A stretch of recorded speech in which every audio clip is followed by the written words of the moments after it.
Hello বন্ধুরা, আজকের GK revision ক্লাসে আমরা কিছু গুরুত্বপূর্ণ কিছু কারেন্ট অ্যাফেয়ার্স এবং কিছু জিকে এবং অনলাইনের কিছু রিভিশন করব।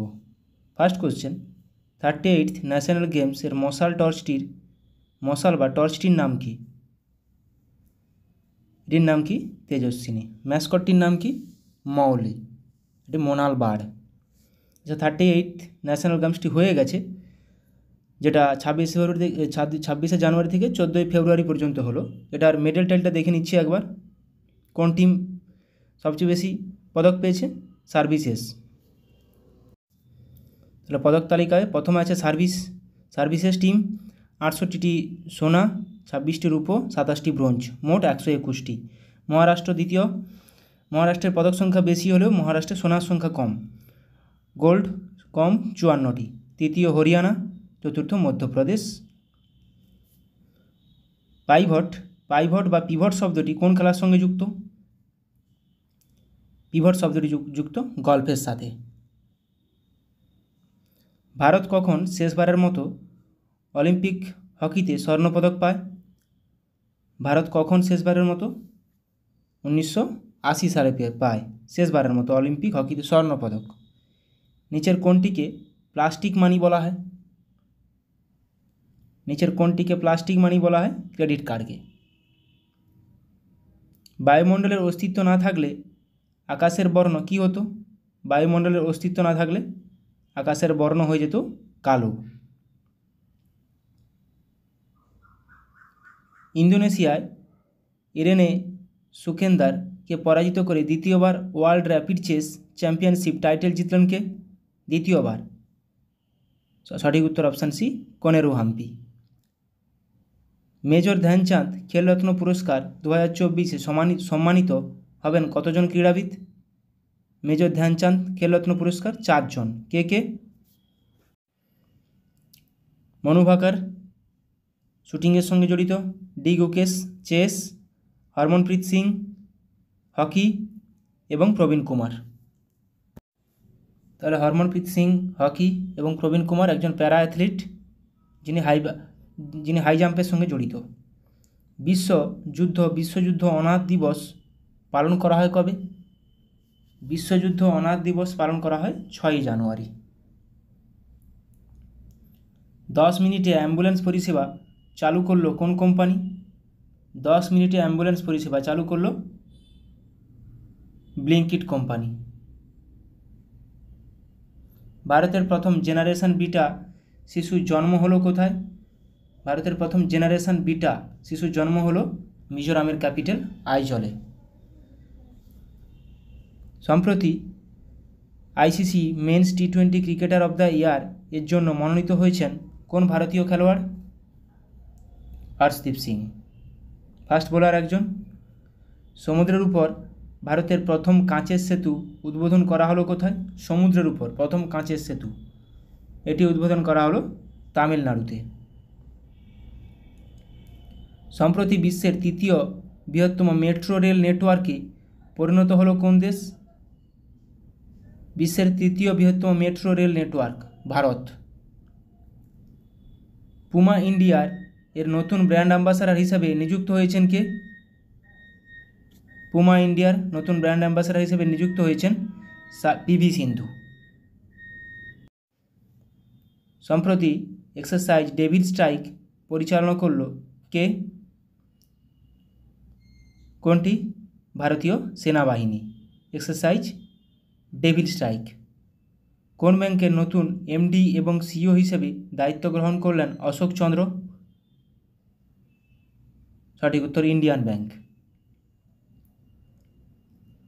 BCCI board of control for cricket in India এর নতুন সেক্রেটারি হিসেবে নির্বাচিত হয়েছেন কে? এর নতুন সেক্রেটারি হিসেবে নির্বাচিত হয়েছেন দেবজিৎ সাইকিয়া। জাতীয় স্টার্ট আপ দিবস পালন করা হয় কবে? জাতীয় স্টার্ট আপ দিবস পালন করা হয় 16ই জানুয়ারি। ডে তো গুরুত্বপূর্ণ, গ্রুপ ডির জন্য পরীক্ষাতে আসে। সম্প্রতি ব্লু ফ্ল্যাগ সার্টিফিকেশান পেল কোন সৈকত বা কোন গুলি? কাপ্পাদ সৈকত এবং চাল সৈকত, দুটোই কেরালাতে অবস্থিত, কাপ্পাদ এবং চাল। প্রথম পুরুষ ফুটবলার হিসাবে আমেরিকার সর্বোচ্চ বেসামরিক সম্মান প্রেসিডেন্সিয়াল মেডাল অফ ফ্রিডম ভূষিত হলেন কে? লিওনেল মেসি, আর্জেন্টিনার একজন ফুটবলার।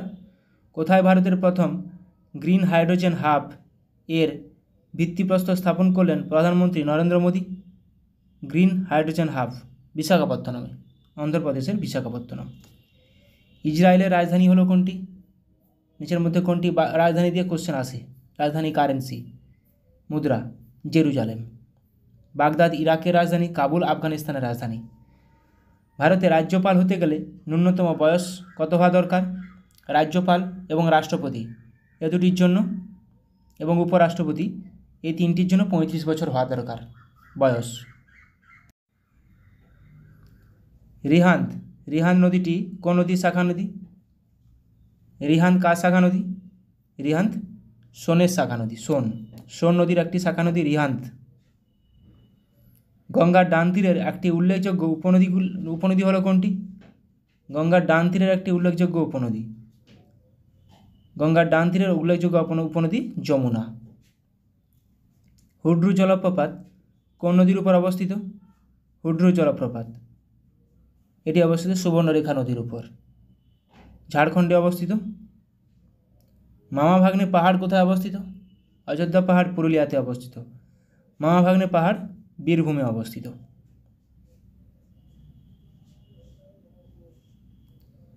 দুধওয়া ব্যাঘ্র সংরক্ষণ কেন্দ্র ভারতের কোন রাজ্যে অবস্থিত? দুধওয়া ব্যাঘ্র সংরক্ষণ কেন্দ্র এটি অবস্থিত উত্তরপ্রদেশে। আমাদের সবচেয়ে বেশি ব্যাঘ্র সংরক্ষণ কেন্দ্র রয়েছে মধ্যপ্রদেশে। ডেনমার্কের রাজধানী হলো কোনটি? ডেনমার্কের রাজধানী হলো কোপেনহাগেন।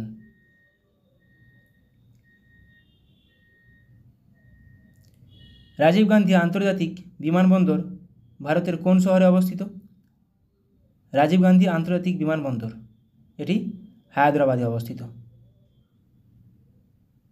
সুলতানপুর ন্যাশনাল পার্ক ভারতের কোন রাজ্যে অবস্থিত? সুলতানপুর ন্যাশনাল পার্ক এটি অবস্থিত হরিয়ানাতে। কালেসার, সুলতানপুর দুটোই হরিয়ানাতে অবস্থিত, কালেসার ও সুলতানপুর। কাকরাপাড়া আণবিক কেন্দ্র ভারতের কোন শহরে অবস্থিত? আমরা জানি কাকরাপাড়া আণবিক কেন্দ্রটি গুজরাটে অবস্থিত, কিন্তু গুজরাটের সুরাট শহরে। কুইপার বেল্ট কোথায় অবস্থিত? দেখো, বৃহস্পতি ছাড়িয়ে মঙ্গল বৃহস্পতির মধ্যে না নেপচুন ছাড়িয়ে? সঠিক উত্তর নেপচুন ছাড়িয়ে, নেপচুনের পরে আছে কুইপার বেল্ট। মরুভূমির শুষ্ক নদীখাতকে কি বলে? মরুভূমির শুষ্ক নদীখাতকে কি বলে? ওয়াদি। উষ্ণ ও শীতল স্রোতের মিলনস্থলে কি দেখা যায়? উষ্ণ ও শীতল স্রোতের মিলনস্থলে দেখা যায় দুর্যোগপূর্ণ আবহাওয়া। ল্যান্ডফিল থেকে উৎপন্ন গ্যাস হলো কি? ল্যান্ডফিল থেকে কোন গ্যাসটি উৎপন্ন হয়? মিথেন। ল্যান্ডফিল থেকে মিথেন উৎপন্ন হবে। ভারতে পশ্চিমী ঝঞ্ঝার প্রভাব দেখা যায় কোন কালে? ভারতে পশ্চিমী ঝঞ্ঝার প্রভাব দেখা যায় কোন কালে? শীতকালে। নর্মদা বাঁচাও আন্দোলনের নেত্রী কে ছিলেন? নর্মদা বাঁচাও আন্দোলনের নেত্রী ছিলেন মেধা পাটেকর।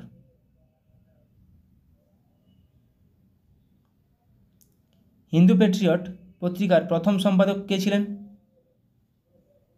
হিন্দু প্যাট্রিয়ট পত্রিকার প্রথম সম্পাদক ছিলেন হরিশচন্দ্র মুখোপাধ্যায়। ডালহৌসির সত্যবিলোপ নীতির মাধ্যমে ঝাঁসি কত সালে ব্রিটিশ সাম্রাজ্যভুক্ত হয়? প্রথম হয়েছিল 1848 সালে, কিন্তু সাতারা, এটা মাথায় রাখবে, কোশ্চেনে আসে। তাহলে ঝাঁসি হয়েছিল 1853 সালে। এবার আমরা কিছু ওয়ানলাইনার রিভিশন করব কারেন্ট অ্যাফেয়ার্স। CR-450 নামে বিশ্বের দ্রুততম হাই স্পিড ট্রেনের প্রোটোটাইপ উন্মোচন করল কে? চীন। ভারতের প্রথম made in India surgical robot উন্মোচন করল মহারাষ্ট্র রাজ্য সরকার। সমুদ্রের উপর ভারতের প্রথম কাঁচের সেতু উদ্বোধন করা হলো তামিলনাড়ুর কন্যাকুমারীতে। এটি একটু আগে করলাম। Asia's largest shallow wave basin research facility চালু করলো আইআইটি মাদ্রাস। ভাষার প্রতিবন্ধকতা দূর করতে সোয়ার speech and written analysis resource platform চালু করলেন কে? গুজরাটের মুখ্যমন্ত্রী ভূপেন্দ্র প্যাটেল। ভারত পোর্টাল চালু করলেন কেন্দ্রীয় স্বরাষ্ট্রমন্ত্রীকে অমিত শাহ। তাহলে স্বরাষ্ট্রমন্ত্রী কে আছেন? অমিত শাহ। গুজরাটের মুখ্যমন্ত্রীকে ভূপেন্দ্র প্যাটেল। বন্যপ্রাণী অপরাধ দমনের জন্য গুরু দাক্সি নামে অনলাইন এফআইআর সিস্টেম চালু করল কে? কর্ণাটক। ভারতে প্রাথমিক অ্যাসমা স্ক্রিনিং এর জন্য কিপ এয়ার নামে একটি মোবাইল অ্যাপ চালু করল কে? কিপলা কোম্পানি। অ্যাসমা স্ক্রিনিংয়ের জন্য, অ্যাসমা। বাল্যবিবাহ বন্ধ করতে দেশব্যাপী অভিযান শুরু করেছে কে?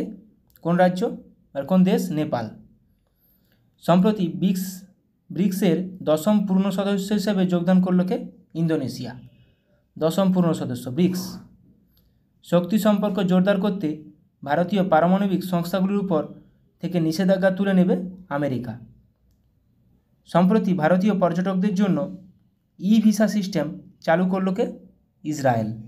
ই ভিসা চালু করলো ইসরায়েল। আঞ্জি খাত নামে ভারতের first cable stayed rail bridge নির্মিত হলো কোথায়? জম্মু কাশ্মীরে। দক্ষিণ ভারতের প্রথম infectious disease research and diagnostic laboratory স্থাপন করবে কে? Bangalore medical college and research institute, BMCRI। Uttar Pradesh open network for agriculture চালু করতে গুগল ক্লাউডের সাথে মৌ স্বাক্ষর করল উত্তরপ্রদেশ সরকার। তাহলে UPON চালু করতে গুগল ক্লাউডের সাথে মৌ স্বাক্ষর করলো ইউপি সরকার।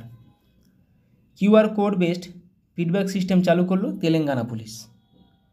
সম্প্রতি স্যাটেলাইট ডকিং মাইলস্টোন অর্জন করলো ইসরোর স্প্যাডেক্স কোম্পানি। ইসরোর তাহলে স্প্যাডেক্স মিশন। তাহলে স্প্যাডেক্স মিশনটা কি? Satellite docking milestone. Robotic system ব্যবহার করে বিশ্বের প্রথম কার্ডিয়াক টেলিসার্জারি সফলভাবে সম্পাদিত করল ভারত, রোবোটিক সিস্টেম ব্যবহার করে।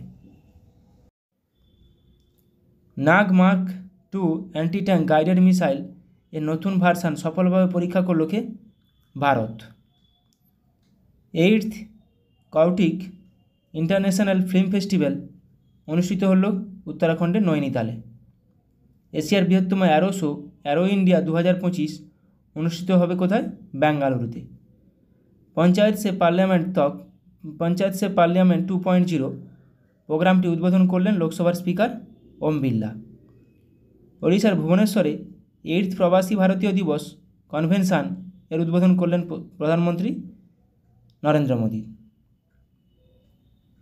গুজরাটের ভদোদরায় 23rd দিব্য কলা মেলা এর উদ্বোধন করলেন কেন্দ্রীয় সামাজিক ন্যায় বিচার ও ক্ষমতায়ন প্রতিমন্ত্রী Shri BL Verma. AI action summit 2025 অনুষ্ঠিত হবে কোথায়? ফ্রান্সের প্যারিসে। নিউ দিল্লিতে drug trafficking and national security বিষয়ক আঞ্চলিক সম্মেলনের সভাপতিত্ব করলেন কে? কেন্দ্রীয় স্বরাষ্ট্রমন্ত্রী অমিত শাহ। দেখো কোশ্চেনগুলো উল্টাপাল্টা রকমের আসতে পারে। এখানে যেটা ফ্রান্সের প্যারিসে, ওখানে ওটা ফ্রান্সের প্যারিসে নিচের কোনটি অনুষ্ঠিত হবে ঘুরিয়ে দিতে পারে। 2026 কমনওয়েলথ পার্লিমেন্টারি কনফারেন্স হোস্ট করবে কে? ভারত। কমনওয়েলথ তাহলে 2024 কমনওয়েলথ পার্লিয়ামেন্টারি কনফারেন্স হোস্ট করবে Bharat. 85th all India presiding officers conference অনুষ্ঠিত হবে বিহারের পাটনায়। নিউ দিল্লিতে ভারত মোবিলিটি গ্লোবাল এক্সপো 2025 এর উদ্বোধন করলেন প্রধানমন্ত্রী Narendra Modi. 10th Ajanta Ellora international film festival অনুষ্ঠিত হলো কোথায়? মহারাষ্ট্রে। ইন্দোনেশিয়ার সাথে ব্রাহ্মোস মিসাইল এক্সপোর্ট ডিল স্বাক্ষর করবে ভারত। সম্প্রতি টিকটক অ্যাপ ব্যান করল আমেরিকা। সম্প্রতি ব্রিক্সের 9ম পার্টনার কান্ট্রি হিসেবে যোগদান করলো নাইজেরিয়া। পার্টনার কান্ট্রি 9ম, আর পূর্ণ সদস্য ইন্দোনেশিয়া করলাম একটু আগে আমরা। সম্প্রতি মেক্সিকো উপসাগরের নাম পরিবর্তন করে রাখা হলো আমেরিকা উপসাগর। গুরুত্বপূর্ণ, মেক্সিকো উপসাগরের নাম পরিবর্তন করে রাখা হলো আমেরিকা উপসাগর। সম্প্রতি global plastic action partnership GPAP এ যোগদান করলো 7টি নতুন দেশ। প্লাস্টিক অ্যাকশন পার্টনারশিপ 76তম প্রজাতন্ত্র দিবসে ভারতের প্রধান অতিথি হতে চলেছেন বা হয়ে গেছেন কে? ইন্দোনেশিয়ার রাষ্ট্রপতি প্রাবো সুবিয়ান্তো। তাহলে 76তম। এবছর তাহলে আমাদের প্রজাতন্ত্র দিবস কততম? 76তম। এটা গুরুত্বপূর্ণ। এবং প্রধান অতিথি কে ছিলেন? প্রাবো সুবিয়ান্তো। এটাও আসতে পারে। কোন দেশের রাষ্ট্রপতি ছিলেন? ইন্দোনেশিয়ার। এটাও আসতে পারে। ভারতীয় নৌবাহিনীর ডেলিভারি নেওয়া ষষ্ঠ ও শেষ স্করপিন ক্লাস সাবমেরিনের নাম ভাগশির। 2026 সালটিকে সংস্কৃতি, পর্যটন এবং এআইয়ের জন্য ডুয়াল ইয়ার হিসাবে ঘোষণা করলো কে? ভারত ও স্পেন। ন্যাশনাল টার্মেরিক বোর্ড চালু করলেন কে? কেন্দ্রীয় বাণিজ্য ও শিল্পমন্ত্রী পীয়ূষ গোয়েল। মহাভারতের উপর ভিত্তি করে হলদানিতে মহাভারত ভাটিকা নামে একটি বাগান তৈরি করেছে উত্তরাখণ্ড বন বিভাগ। কোথায়? তাহলে উত্তরাখণ্ডে।